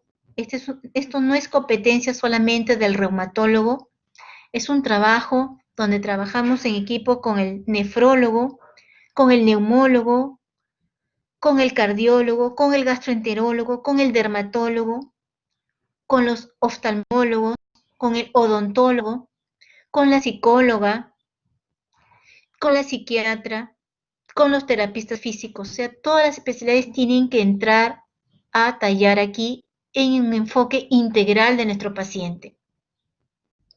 Cuando nuestro paciente es diagnosticado de esclerodermia sistémica, tenemos que explicarle en qué consiste la enfermedad, qué naturaleza tiene esta enfermedad, qué complicaciones da la enfermedad, cómo va a ser su tratamiento.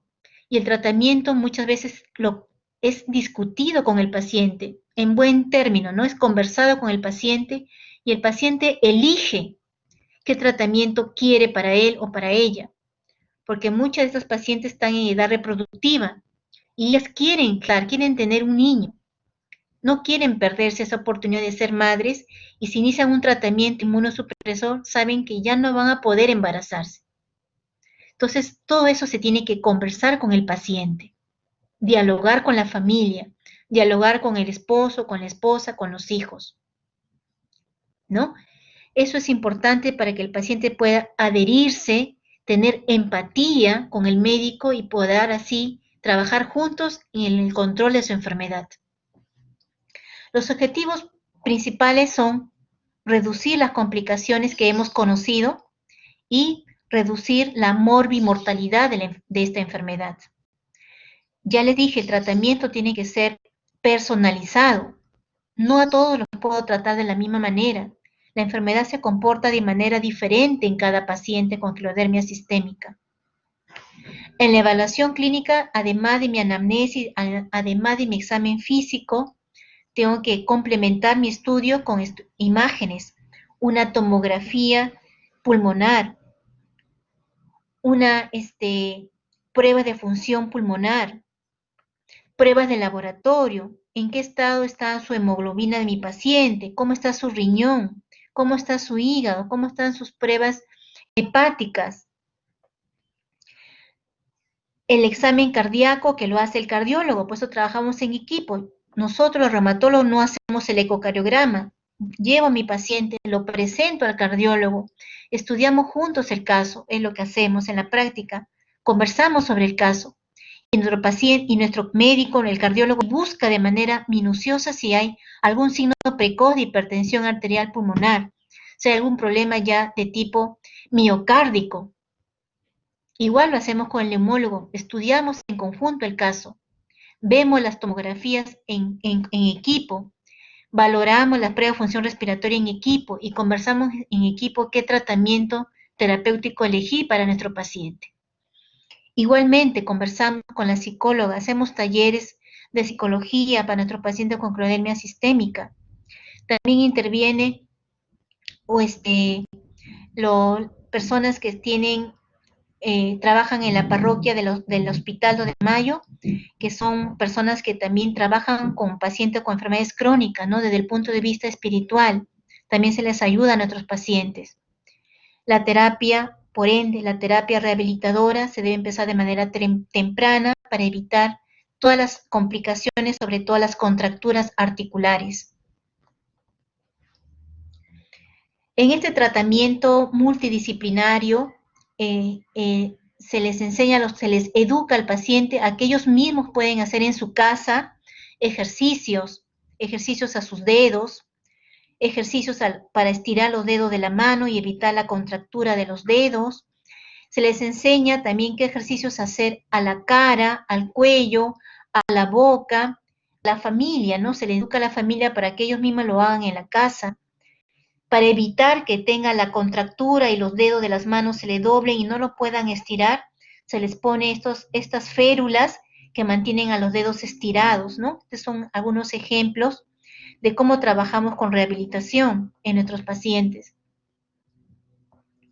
¿Cómo puede el paciente ayudarse también él, autoayudarse? Se le indica al paciente que debe evitar, por ejemplo, consumir café. El café le va a producir una vasoconstricción y si el paciente tiene Raynaud, no debe usar drogas que le provocan vasoconstricción. También evitar el fumar. Si es fumador, se le tiene que explicar qué consecuencias trae sobre sus vasos sanguíneos y sobre su corazón y pulmón el hecho de fumar. Usar agua tibia o colocarse guantes, el baño, el aseo personal con agua tibia, tanto en la época de verano como en la época de invierno, para evitar que se desencadene el fenómeno Raynaud. Cuando abre el frigider, también abrigarse las manos con guantes, para evitar que se dé el reflujo en la noche, en las horas nocturnas. Se le indica al paciente que ponga una tabla que levante la cabecera de la cama, unos 15 centímetros, para evitar que tenga el reflujo y le dañe también su esófago o las cuerdas vocales, porque terminan haciendo un cuadro crónico de laringitis, con cambios en la voz. El uso de jabones humectantes, como jabones cremosos, cualquier jabón cremoso, el uso de cremas hidratantes, el uso de la vaselina, todo lo cual les ayuda a tener su piel en mejores condiciones.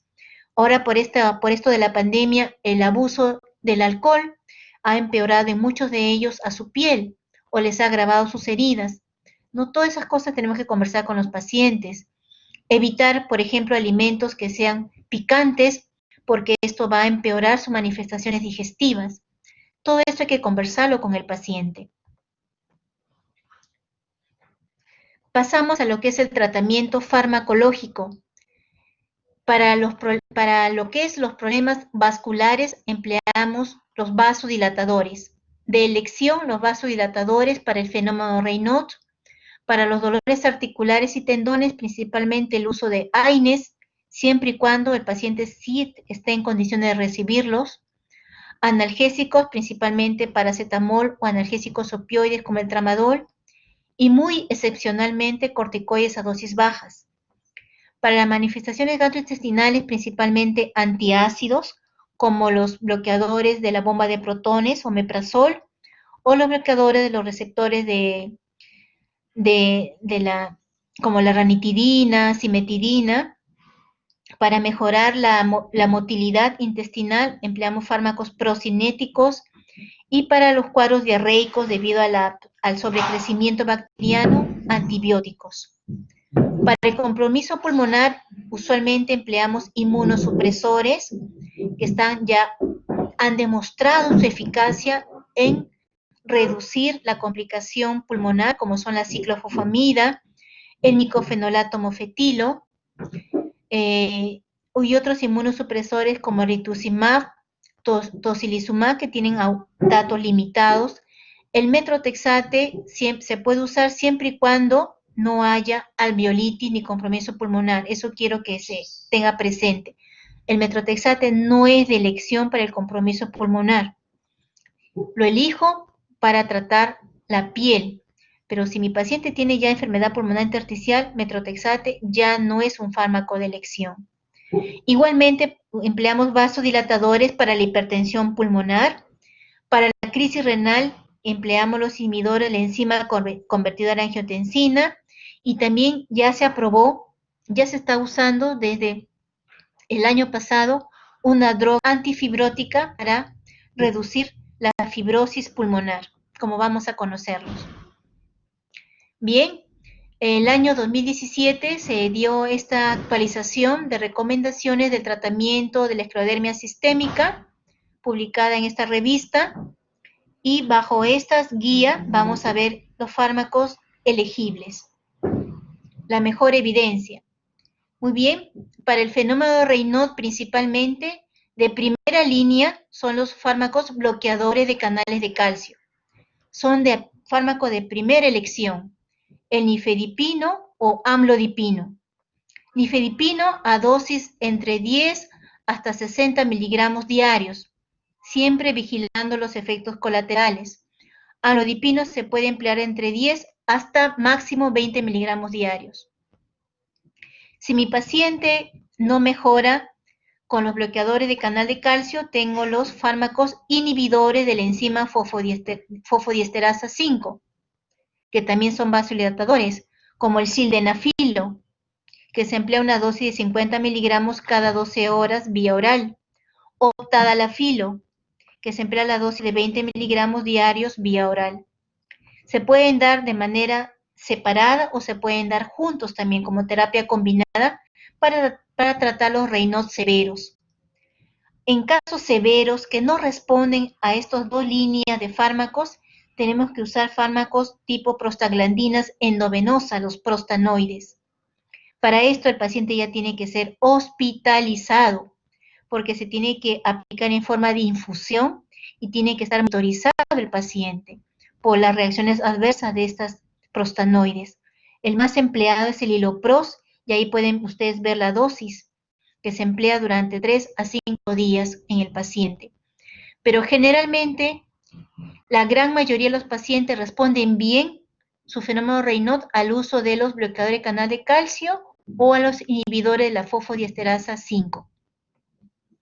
Para el tratamiento de las úlceras digitales, que es una consecuencia del fenómeno Raynaud, estas úlceras digitales pueden ser prevenibles, empleando como fármaco el fármaco bloqueador del receptor de la endotelina. Hemos visto que cuando se activa el endotelio vascular produce esta sustancia, esta molécula en mayor cantidad, que va a producir vasoconstricción, pues hay un medicamento que bloquea los receptores para captar esta sustancia, que es el bosentan.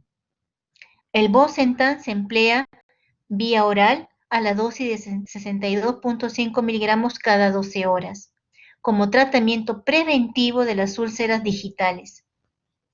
También me ayudo para el proceso de cicatrización de las úlceras. Puedo emplear también los bloqueadores de canales de calcio, nifedipino o anulipino, inhibidores de la fosfaterasa 5 o también los prostanoides endovenosos. En la práctica clínica, ¿qué es lo que solemos usar jóvenes en la práctica? Solemos emplear los bloqueadores de canal de calcio, nifedipino a la dosis de 30 miligramos diarios.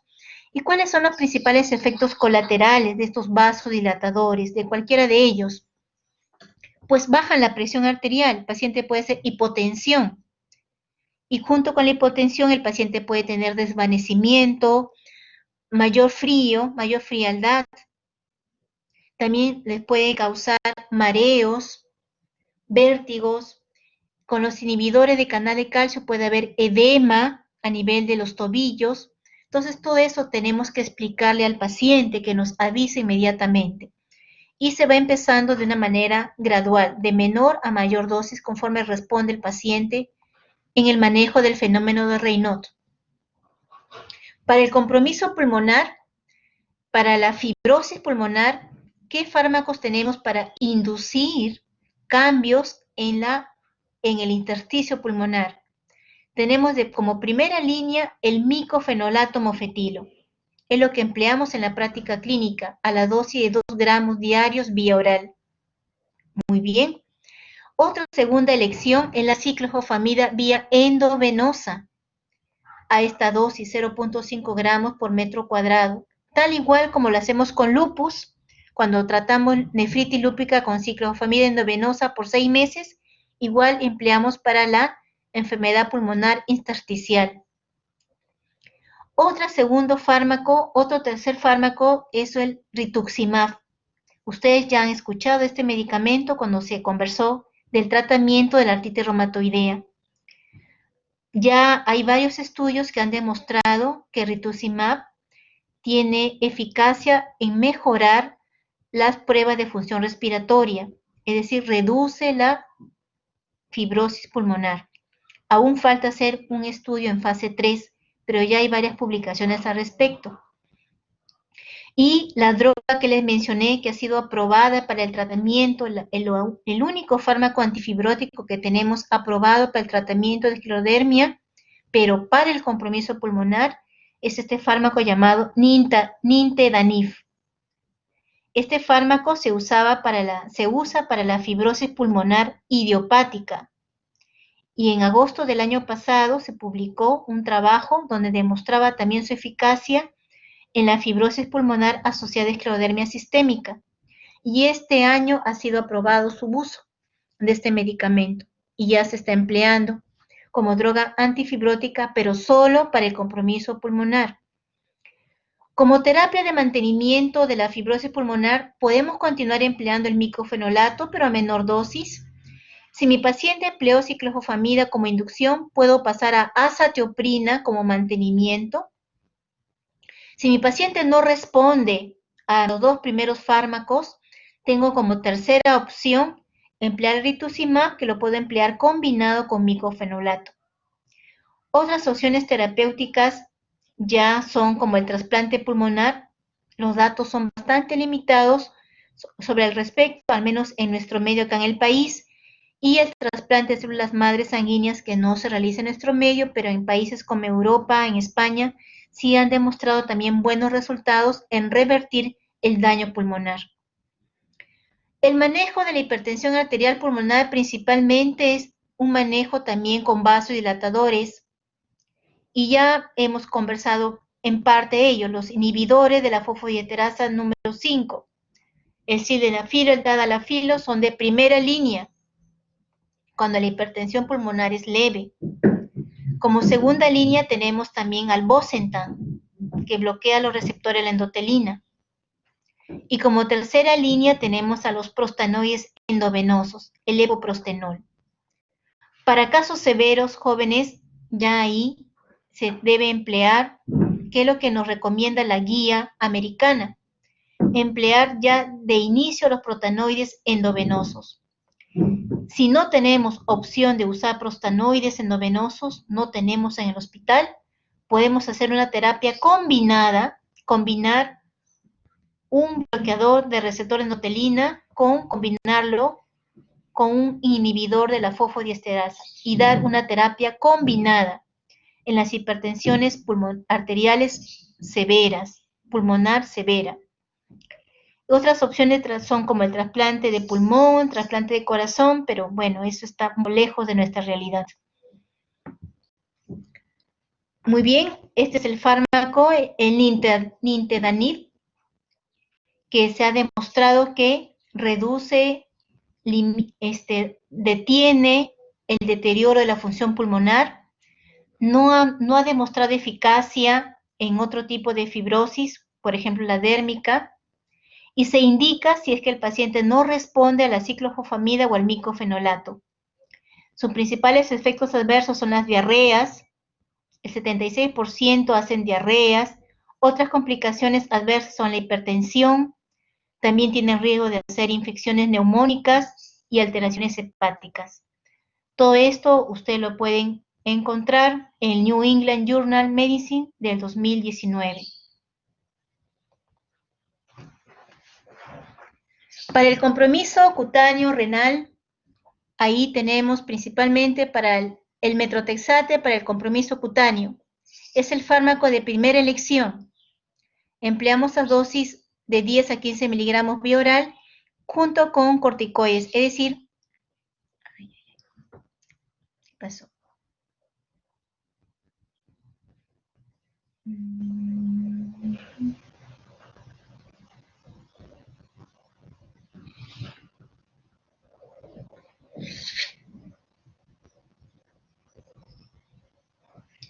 ¿Me escuchan? Sí, doctora. Sí, doctora. Sí, doctora. Gracias. Disculpen, hubo un pequeño impasse. Gracias. Para terminar, les comentaba que para el compromiso cutáneo, ahí tenemos el metrotexate de primera elección, sobre todo en la fase temprana, cuando vimos las manos que estaban edematizadas, ¿no? Cuando están los dedos en salchicha. Ahí es eficaz usar este fármaco inmunosupresor con dosis baja de prednisona y por corto tiempo la prednisona. Bien, también puedo emplear el micofenolato mofetilo a una dosis de 1 gramo diario vía oral. Otra tercera opción es la ciclofosfamida, vía endovenosa. Si ustedes se ponen a analizar, chicos, el usar micofenolato o usar ciclofosfamida tiene varias ventajas. No solamente mejoraría la piel, sino también mejoraría la parte pulmonar y también la parte cardíaca. El monitoreo del compromiso dérmico lo hacemos utilizando el score cutáneo de Ronda. Muy bien. Para la crisis renal, como les dije, de elección hasta ahora son los inhibidores de la enzima convertidora de angiotensina, como el enalapril, el captopril o el enalaprilato vía endovenosa. Y las dosis se tienen que administrar cada 4 a 6 horas. Pues es una emergencia, el paciente tiene que estar hospitalizado y monitorizando la función renal. Captopril se administra tableta de 25 miligramos cada 4 horas, monitorizando la presión arterial que vaya normalizándose. Generalmente el paciente se demora entre 48 a 72 horas en mejorar su crisis renal hipertensiva. Otros fármacos que también podrían ayudarnos es usar, por ejemplo, el losartán, que es un antagonista de los receptores de angiotensina tipo 2. También nos pueden ayudar los bloqueadores de calcio. Si el paciente está en insuficiencia renal, tenemos que hacer diálisis hasta que el paciente recupere su función renal.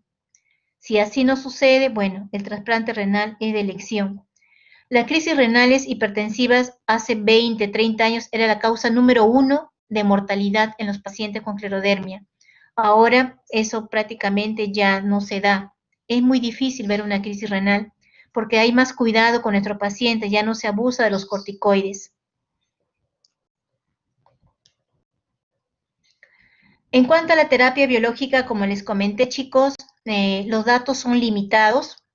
En cuanto a rituximab, se ha visto estudios clínicos o reportes de casos donde se ha visto que las infusiones de rituximab a la dosis de 1000 miligramos día 1 y el día 14 y repetir cada 6 meses, ha habido una reducción de la fibrosis pulmonar, una mejoría de la piel, o también ha visto reporte de casos que lo han indicado cuando el paciente tiene esclerodermia sistémica asociada a una artritis reumatoidea. O sea, la ventaja es que le va a ayudar sobre la artritis y también le va a ayudar sobre la fibrosis pulmonar y sobre la piel. No es un fármaco de primera elección porque es un producto biológico de alto costo y principal efecto adverso son las infecciones, ¿no?, que tienen riesgo nuestros pacientes. El otro fármaco biológico es el tocilizumab, que es el que bloquea el receptor de la interleuquina 6, como lo han visto en la artritis reumatoide. El tocilizumab se puede administrar vía subcutánea o también se puede administrar vía endovenosa. Se ha visto, los estudios clínicos han demostrado que tiene eficacia en reducir la fibrosis pulmonar y también la fibrosis dérmica. Aún falta hacer mayores investigaciones al respecto. Y sus principales efectos adversos son las infecciones. Para las manifestaciones gastrointestinales, jóvenes, ya les había mencionado, para el reflujo gastroesofágico, principalmente los inhibidores de la bomba de protones son de primera elección, o los bloqueadores de los receptores H2 como la rentidina. Previene el reflujo o el tratamiento de las úlceras gástricas. Para incrementar la motilidad del tubo digestivo, ahí tenemos la metoclopramida vía oral o la domperidona. Y los antibióticos como metronidazol, ciprofloxacino, doxiciclina, es para el sobrecrecimiento bacteriano del intestino delgado, que es la causa de diarreas. Ese es un resumen de la acción de los fármacos a nivel vascular, todos los vasodilatadores que hemos mencionado. También es importante usar aspirina para antiagregar a los pacientes, también controlar la acción plaquetaria. Para los mecanismos de autoinmunidad, pues están todos los inmunosupresores que hoy día han conocido.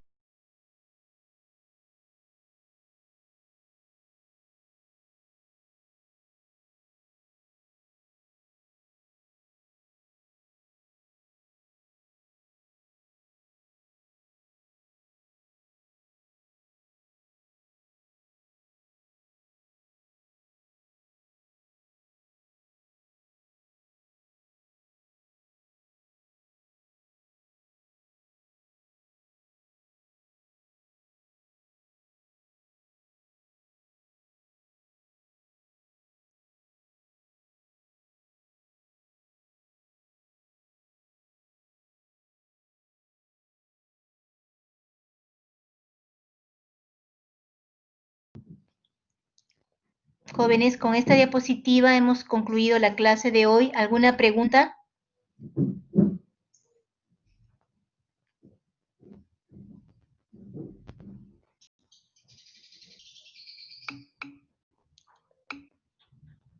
Bien, jóvenes, entonces damos por terminada. Muchas gracias. A cuidarse, gracias.